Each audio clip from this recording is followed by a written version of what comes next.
F'jum l-Imnarja, l-għaqda mużikali lill-Adam se terġa' torganizza l-kunċert mużikali annwali tal-Imnarja.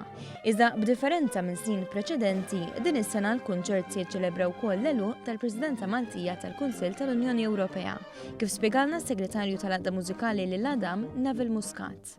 U dan peress li hija festa folkloristika tradizzjonali dal-kunċert inna nagħmluh minn dejjem aħna minn ta' twaqfet il-banda.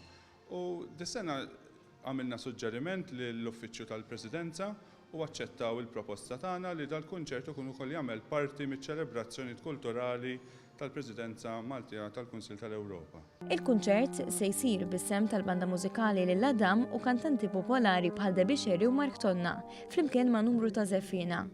Il-tema tal-kunċert hija l-mużika Maltija.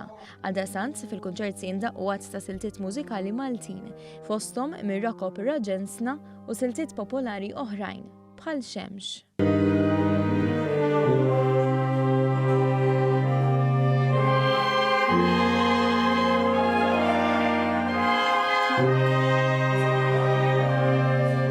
U biex dan il-kunċert seta' jsir, l-għaqda mużikali lill-Adam ibbenefikat minn fondi mill-Kunsill Malti għall-Arti.